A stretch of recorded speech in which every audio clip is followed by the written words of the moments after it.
자, 오늘 말씀은 누가복음 23장 13절부터 25절 말씀입니다.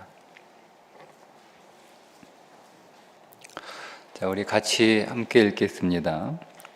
빌라도가 대제사장들과 관리들과 백성들을 불러 모으고 이르되 너희가 이 사람이 백성을 미혹하는 자라 하여 내게 끌고 왔도다. 보라, 내가 너희 앞에서 신문하였으되 너희가 고발하는 일에 대하여 이 사람에게서 죄를 찾지 못하였고 헤롯이 또한 그렇게 하여 그를 우리에게 도로 보내었도다. 보라, 그가 행한 일에는 죽일 일이 없느니라. 그러므로 때려서 놓겠노라. 무리가 일제히 소리질러 이르되 이 사람을 없이 하고 바라바를 우리에게 놓아 주소서 하니, 이 바라바는 성중에서 일어난 밀란과 살인으로 말미암아 옥에 갇힌 자라라. 빌라도는 예수를 놓고자 하여 다시 그들에게 말하되 그들은 소리질러 이르되 그를 십자가에 못 박게 하소서, 십자가에 못 박게 하소서 하는지라. 빌라도가 세 번째 말하되 이 사람이 무슨 악한 일을 하였느냐? 나는 그에게서 죽일 죄를 찾지 못하였나니 때려서 놓으리라 하니, 그들이 큰 소리로 재촉하여 십자가에 못 박기를 구하니 그들의 소리가 이긴지라. 이에 빌라도가 그들이 구하는 대로 하기를 언도하고 그들이 요구하는 자 곧 밀란과 살인으로 말미암아 옥에 갇힌 자를 놓아주고 예수는 넘겨주어 그들의 뜻대로 하게 하니라. 아멘.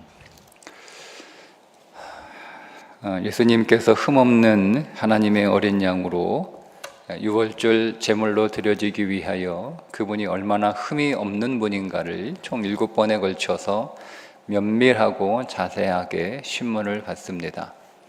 이 7번의 예수님을 향한 신문은 곧 우리가 예수님을 신문하는 것이고, 우리가 예수님을 신문한다는 것은 곧 역으로 우리가 신문을 당한다는 뜻이며, 그 모든 자들의 신문 역시 바로 오늘 우리의 죄인 것을 우리가 어제 말씀을 통하여 확인했습니다. 다시 한번 이 신문을 좀 정리해 보면, 첫 번째 안나스가 예수님을 신문합니다. 그의 질문은 네가 누구냐? 라고 하는 질문입니다. 나 안나스야. 나 대제사장이야. 내 사위도 현직 제사장이야. 그런데 넌 뭐냐? 너 뭐 하는 사람이냐? 이런 질문이에요. 난 별로 너한테 관심도 없는데 네가 무슨 문제를 일으켰다며? 이렇게 구주에 대한 무지와 구주에 대한 무관심입니다. 이것이 죄죠. 우리가 주님을 더 알려고 하지 않는 것, 그분을 더 원하지 않는 것, 우리가 그분에 대해서 알지 못하는 상태에 있는 것, 그것이 죄입니다. 그리스도인들에게 있어서 무슨 범죄를 하는 것이 죄라고 생각을 많이 하게 되는데, 우리의 모든 범죄는 이미 십자가에서 못 박히고 처리되고 종결되고 끝났습니다. 더 이상 우리에게 그런 죄는 없습니다. 우리에게 죄가 있다면 오직 하나뿐입니다. 그리스도를 알지 못하는 것, 그리스도를 믿지 못하는 것, 그리스도를 신뢰하지 못하는 것밖에 없습니다. 그러니 오늘 우리는 바울처럼 그리스도를 더 아는 일에, 그리스도를 아는 지식을 가장 고상한 것으로 여겨 우리의 모든 이로운 것들을 해로 여기며 그리스도를 더 아는 일에 힘써야 되는데, 우리는 그것을 잘 회개하지 않죠. 그저 우리가 한 주간 살면서 윤리적으로, 도덕적으로, 또 성경 윤리 안에서 우리가 마땅히 하지 못할 것, 그것조차도 사실은 자세히 알지도 못한 채 그저 주문을 외우듯 습관적으로 하나님 앞에 회개를 하지만 내용은 없습니다. 그것조차도 오늘 우리에게 잘못된 회개일 뿐만 아니라 우리의 회개의 본질은 그리스도를 더 알지 못하는 거죠. 더 알지 못하기 때문에 그분을 신뢰하지 못하는 것이고, 그분을 모르기 때문에 그분에게 맡기지 못하는 것이고, 그것이 우리의 죄였는데 그게 바로 안나스의 죄였습니다. 그게 십자가에 못 박혔다는 겁니다. 두 번째, 가야바는 현직 대제사장이었기 때문에 예수님에 관한 조사를 면밀하게 한 듯합니다. 많은 정보를 수집해서 그 정보를 가지고 예수님을 신문하는데, 네가 성전을 부순다고 했냐? 네가 성전을 사흘 부수고 사흘 만에 다시 세운다며? 나 대제사장이야. 내 종교야. 내가 종교야. 이런 태도예요. 여러분, 가야바는 구주 예수 그리스도가 가져오는 새 창조와 새 생명과 새 신앙과 새 생명을 알지 못합니다. 그러니까 가야바는 마치 이런 거예요. 내가 얼마나 열심히 교회 생활하는데, 내가 얼마나 열심히 교회를 믿었는데, 내가 얼마나 열정적으로, 내가 얼마나 열심히 교회를 섬겼는데, 근데 그런 나를 보고 종교라고 하는 거예요. 그런 나를 보고 종교라고? 내 신앙을 부정하는 거잖아요. 그러니까 참 신앙을, 종교가 참 생명의 신앙을 부정하는 거예요. 종교가 참 소망의 신앙을 거부하는 거예요. 그게 가야바입니다. 그래서 이 가야바는 자기가 수집한 정보를 다 가지고 일일이 대조를 하면서 확인을 하는데, 작은 공회를 소집하여 만들어 거짓 증인들을 세워 그 모든 죄들을 예수님에게 뒤집어 씌우고 산헤드린에 넘깁니다. 산헤드린은 율법을 기준으로 예수님을 보고 예수님의 모든 행위와 교훈을 율법의 관점에서 보아 율법에 의하면 하나님을 모독하는 거다라며 사형 판결을 합니다. 사형 판결을 할 수 있으나 집행할 수 있는 권한이 없던 산헤드린은 이제 빌라도에게 예수님을 넘기게 되고, 빌라도는 그 예수님을 유대적인 요소로만 바라보는 거죠.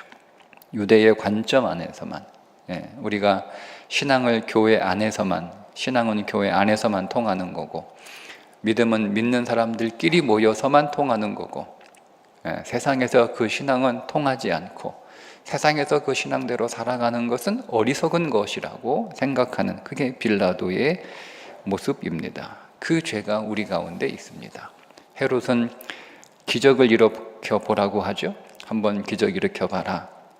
여기서 다시 오병이어 기적 일으켜 봐라. 여기서 다시 안준뱅이를 일으켜 봐라. 여기서 다시 문둥병자를 고쳐 봐라. 여기서 다시 눈먼 자를 고쳐 봐라. 자기가 영적으로 굶주린 자요, 자기가 안전병이요, 자기가 눈먼 자요, 자기가 문둥병자인 것을 모른 채 그저 기적을 일으켜 보라고 육신으로 예수님을 신문했던 사람이 헤롯입니다. 이 6명의 사람들은 면밀하게 예수님을 세밀하게 신문하였지만 죄가 발견되지 않고 죄가 없어 판결할 수 없기에 다시 마지막 7번째 오늘 본문에 나오는 빌라도에게 보내집니다. 이제 그 빌라도의 법정은 총체적으로 다 모였습니다. 모든 사람들이, 모든 고발자들이, 모든 백성들이 다 모여서 총체적으로 예수님을 신문하고 있는 내용입니다. 그런데 역시 죄가 발견되지 않아서 빌라도가 3번씩이나 죄가 없다라고 얘기하지만 무리들은 십자가에 못 박으라 소리칩니다. 이 말은 그냥 없애버리라는 거예요. 없애버려라. 오늘 우리가 읽었던 본문 13절부터 25절까지 빌라도의 마지막 재판, 예수님에 관한 마지막 재판이 기록되어 있는데 크게 3부분으로 나뉘어져 있습니다. 첫 번째 장면은 예수님의 무죄성을 공적으로 선언합니다. 그러나 무리들은 차라리 바라바를 석방해 달라고 거세게 반발합니다. 13절부터 19절까지의 말씀입니다. 두 번째는 다시 빌라도가 예수를 석방하고자 하지만 두 번째 역시 무리들은 십자가에 처형하라는 강한 무리들의 요구에 좌절되고 맙니다. 20절과 21절의 말씀입니다. 세 번째는 역시 빌라도는 사형에 해당하는 죄를 찾지 못하였으므로 그러면 때려서 놓겠다. 너희들의 감정이 그렇다면 때려서 놓겠다. 때릴 만한 죄도 없는데 때려서 놓겠다. 이렇게 서로 이제 협상을 하는 거죠. 그렇지만 역시 무리들은 큰 반발하게 되고 그 반발에 꺾여 결국 마지막으로 예수님의 십자가 처형이라는 최종 판결을 내리게 됩니다. 22절부터 25절의 말씀이죠. 그러니까 무리들의 이러한 요구는 뭐냐면 그냥 거듭거듭 계속해서 구주가 싫으니까 없었으면 좋겠다는 거예요. 구주가 내 인생에서 없었으면 좋겠다라는 겁니다. 십자가는 십자가 모양을 한 나무잖아요. 어제 말씀드린 것처럼 나무는 저주입니다. 저주. 나무에 달린 모든 자는 저주를 받았다. 나무는 저주니까 우리 이 사람을 나무에 매달라라고 하는 것은 우리의 모든 저주가 이 사람에게 실리게 하라는 거예요. 그리고 십자가에 못 박는다라고 하는 것은 종결이니까 종결시키는 거죠. 없애버리는 거죠. 그래서 예수한테 이 저주를 다 퍼부어 버리고 그 저주를 받은 예수가 없어지면 우리의 저주도 없어진다는 겁니다. 그렇게 본 거죠. 그들의 눈에는 예수가 저주를 일으키는 존재로 보였으나 사실은 우리의 저주를 다 담고 십자가에 달리신 줄 믿습니다. 그렇게 빌라도가 사형 언도와 사형 집행을 명령하고 난 뒤에 놀라운 일이 하나 벌어집니다. 그게 뭐냐면 바라바가 석방되는 사건입니다. 놀라운 일 아닙니까? 예수 그리스도가 사형 판결을 받고 그 십자가를 지자마자 제일 먼저 일어난 일이 바라바가 풀려나는 일. 그는 살인과 밀란을 일으킨 자입니다. 로마서 4장 25절에 보면 예수는 우리의 범죄한 것 때문에 내줌이 되고 또한 우리를 의롭다 하시기 위하여 살아나셨느니라고 말씀하고 있는 대목입니다. 바라바는 아버지의 아들이라는 뜻입니다. 아람어로 바르 아빠라고 하는 두 개의 단어가 결합된 말인데 바르는 아들이라는 뜻이고 아빠는 여러분 잘 아시는 것처럼 우리의 아버지에 해당하는 뜻입니다. 그래서 바라바는 아버지의 아들이라는 뜻이에요. 아버지의 아들. 히브리어 관점에서 보면 하나님의 아들이라는 뜻이죠. 자, 예수님이 사형 판결을 받고 십자가를 지자마자 가장 먼저 그 선물을 받은 사람이 바라바입니다. 가장 먼저 선물을 받은 사람. 그 선물을 가장 먼저 준 자가 바라바입니다. 그러니까 여러분 바라바는 그 이름대로 우리는 아버지의 아들로 풀려난 겁니다. 우리는. 여러분 우리가 석방되었다는 것만으로도 놀라운 선물이죠. 석방되었다는 것 그 자체만으로도 놀라운 선물. 석방될 수 없는 존재들이잖아요. 살인과 밀란을 일으킨 자들이니까. 여러분 우리는 얼마나 많은 살인을 했습니까? 미워하는 것조차도 살인한다고 하였으니 우리는 우리의 가족들을 미워했죠. 나 자신을 미워하지 않았습니까? 우리의 직장에서 우리의 동료들을 미워하고 우리의 이웃들을 미워하고 우리의 부모를 미워하고 자식을 미워하고 우리는 수많은 살인을 저질렀던 자들입니다. 밀란이라고 하는 단어는 맞서다라는 뜻입니다. 맞서다. 우리는 밀란을 일으킨 자들이죠. 우리는 얼마나 여러분 하나님께 맞섰습니까? 진리에 맞섰죠. 교회에 맞섰죠. 질서에 맞섰죠. 권위에 맞섰죠. 우리는 우리의 지식과 경험과 우리의 고집과 우리의 굳은 마음으로 우리는 항상 모든 일에 맞서는 존재로 살지 않았습니까? 그게 바라바입니다. 그런데 풀려날 수 없는 오는 우리가 풀려난 것만으로도 이루 말할 수 없이 큰 선물을 받았는데 우리가 누구로 풀려난 거예요? 아버지의 아들로, 하나님의 자녀로 풀려나는 거예요. 신분이 바뀝니다. 이게 첫 번째 사건입니다.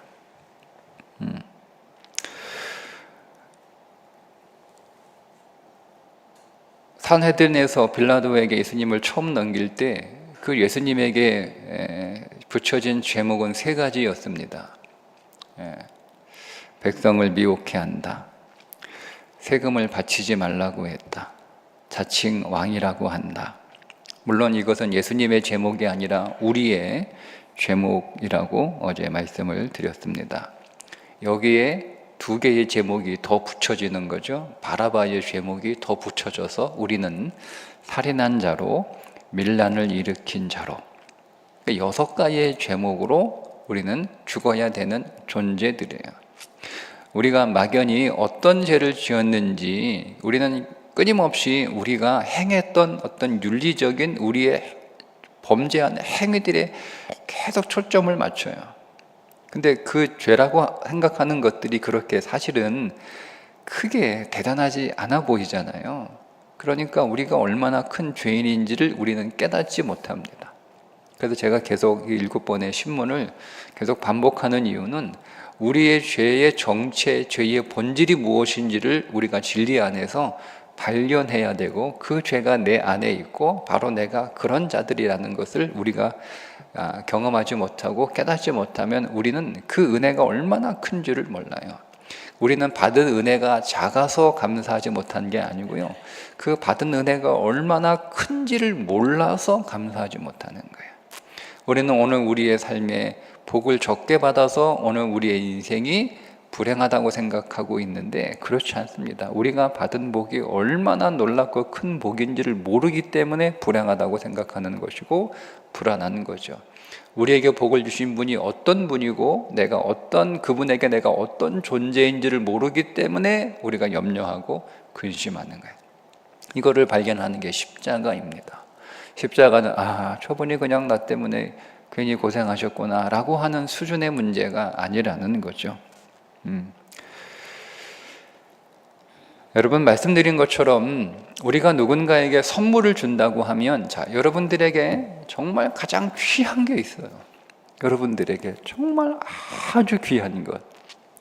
근데 여러분, 그 가장 귀한 것을 여러분들이 소중하게 생각하는 것을, 여러분 누군가에게 선물을 주려고 할 때 여러분은 그 선물을 받을 대상을 어떻게 선정을 합니까? 여러분, 그냥 여러분들에게 너무 소중하고 여러분들이 너무 좋아하고 여러분이 너무 귀하게 여기는 것들을 누구에게 이렇게 주려고 하는데 아무나에게나 주지 않죠? 우리는 그 선물을 받을 사람들을 고릅니다. 그 선물을 받을 만한 사람, 그 선물을 받을 자격이 있는 사람, 그 선물을 받아서 그 선물을 잘 쓸 사람을 여러분 우리가 고르지 않습니까? 예수 그리스도는 이 우주적인 선물이죠. 엄청난 선물입니다. 하나님에게 있어서는 그 무엇과도 바꿀 수 없는 온 우주에서 가장 귀한 선물이고 가장 큰 선물입니다. 그 선물을 지금 하나님이 주시려고 하는데 그걸 제일 먼저 받을 사람이 누구일까? 그 선물을 제일 먼저 받을 사람이 누구일까? 그 선물을 제일 먼저 받을 사람이라면 여러분, 적어도 의로운 자이어야 하지 않을까요? 하나님 수준에서는 의로운 사람이 없겠지만 적어도 사람들의 수준에서는 의로운 사람들에게 그 선물을 제일 먼저 주셔야 하지 않을까요? 적어도 뭔가 사람들에게 유익을 주고 사람들에게 많은 선을 행했던 욥바의 다비다, 도르가 같은 사람이 예수님의 이 하나님의 이 선물을 제일 먼저 받아야 하는 게 아닐까요? 그런데 그 선물을 제일 먼저 받은 사람이 살인과 밀란을 일으킨 흉악한 죄인 바라바였다는 겁니다. 하나님께도 맞서고 교회에도 맞서고 부모에게도 맞서고 일터에서도 맞서고 분란을 일으키고 시끄럽게 하고 자기의 유익을 위해서 사람들을 선동하고 혼란을 일으키는 존재가 제일 먼저 그 선물을 받았다는 것. 저는 이게 얼마나 놀라운 일인지 모르겠어요. 예. 저는 이 바라바를 통하여 두 가지를 묵상하게 됩니다. 첫째는 그런 자가 나라는 거죠. 내가 그런 자라는 거예요. 내가 나를 구속하는 모든 구속에서 나를 해방시켰다는 것이 놀랍고 설사 내가 그런 자라고 잘 안 느껴져도 그 바라바가 그 예수 그리스도의 놀라운 선물을 받았다면 나는 당연히 받지 않았겠습니까? 바라바도 받았는데 나는 왜 못 받았겠어요? 바라바도 해방됐는데 나는 왜 해방되지 않았겠어요? 바라바도 풀려났는데 나는 왜 풀려나지 않았겠어요? 라고 하는 거죠. 두 번째는 그런 나를 왜 풀어주셨을까요? 그런 나를 왜 풀어주셨을까요? 성경에 바라바에 대한 정보가 일치 없습니다. 일치 없습니다. 근데 이 바라바에 대한 상상력은 많습니다. 상상력은. 심지어 소설로도 이 바라바가 등장을 합니다. 근데 그 바라바가 풀려나고 난 뒤에 어떤 삶을 살았는지는 성경에 일체 기록이 없습니다. 그러나 그 바라바를 하나님이 풀어주셨을 때 그 바라바에게 예수님 덕으로 풀려난 거잖아요. 예수님 때문에 풀려난 거잖아요. 바라바는 예수님이 아니었으면 죽어야 되는 사람이에요. 그 예수님이 없었으면 바라바는 그렇게 끝나야 될 인생인데 예수님 때문에 풀려난 사람이에요. 그 예수님 때문에 풀려난 바라바, 그냥 예전처럼 똑같이 그렇게 살라고 여러분 하나님이 풀어주셨겠습니까? 다시는 그런 일을 하지 말라고, 다시는 그런 삶을 살지 말라고 풀어주신 것은 아닐까요? 이제는 하나님을 대적하고 하나님을 거역하던 세상 편에 서서 하나님을 대적하던 삶을 살아가던 바라바는 이제는 하나님 편에 서서 세상과 맞서는, 하나님의 나라를 혼란스럽게 하던 존재가 이제는 세상을 혼란스럽게 하는, 세상을 어지럽히는, 바울이 복음을 전하니까 그 바울에 관하여 뭐라고 사람들이 얘기했냐면 천하를 어지럽게 하는 자라고 했던 것처럼 세상을 복음으로 어지럽게 하는 자, 즉 복음과 믿음의 삶을 세상에 보여줌으로 인해서 악한 질서를 당연하게 여기고 그 악한 삶을 살아가는 그 세상의 질서를 흔들어 버리고 그렇게 살지 않아도 얼마든지 성공할 수 있고 얼마든지 승리할 수 있고 얼마든지 잘 살 수 있다는 것을 보여주는, 그게 흔들리는 거예요. 흔들리는 거예요. 사람들은 자기의 방식과 자기의 길로 살아갈 때 그것이 성공하는 길이고 잘 사는 길이라고 생각을 했고, 믿음으로 사는 길은 어리석은 길이라고 비웃고 조롱하고 모욕했는데, 그 어리석다고 여겼던 그 길을 가는 사람의 삶이 행복할 때, 그 사람의 삶에서 기쁨이 넘쳐날 때, 거기에서 능력이 넘쳐날 때, 그때 사람들은 혼란스러운 거예요. 자기가 맺고 있는 그 삶은 자기에게 어느 한순간도 만족을 주지 못하였는데, 자기가 비웃고 조롱하고 우습게 여겼던 믿음의 삶은 자기와는 비교할 수 없는 행복한 평안한 삶을 살아갈 때 세상이 흔들리는 거예요. 그렇게 세상을 흔들리는 자로, 세상을 무너뜨리는 자로 참 생명의 길을 걸어가라고 그 바라바를 풀어주신 것이 아닐까요? 그 바라바는 예수 그리스도로 인하여 놀라운 우주적 선물을 받고 풀려나면서 그에게 새로운 삶이 사명으로, 명령으로 주어진 줄 저는 믿습니다. 그렇다면 그 바라바의 인생은 반드시 새로워졌다고 저는 생각합니다. 바라바는 그 예수님을 선물로 받았는데 이전처럼 살지는 않았을 거라고 보는 거죠. 그럴 수 없는 거예요. 그럴 수 없는 거예요. 왜요? 예수 그리스도를 생명으로 소유하여 살아난 자들은 결코 이전 삶으로 돌아갈 수 없습니다. 그것은 생명의 원칙입니다. 우리의 선택과 우리의 의지와 상관없이 그것을 생명으로 소유한 자는 그 생명이 그렇게 역사하기 때문에 이전 삶으로 결코 다시 돌아갈 수가 없었습니다. 바라바는 새로워졌고 그의 인생은 다시 세워진 줄 믿습니다. 그렇다면 우리가 그 바라바로 풀려났다면 우리가 아버지의 아들로 하나님의 자녀로 우리가 여러분 착한 일을 했기 때문에 무슨 의로운 일을 했기 때문에 우리가 좀 더 희망과 어떤 기대가 있는 자여서 우리가 풀려난 게 아니라는 거예요. 우리는 꼭 기억하십시오. 바라바로 풀려났습니다. 나는 바라바로 풀려났습니다. 내가 하나님의 아들로서 풀려났습니다. 우리가 아버지의 아들로서 풀려났습니다. 그렇다면 우리는 반드시 새로워질 수밖에 없습니다.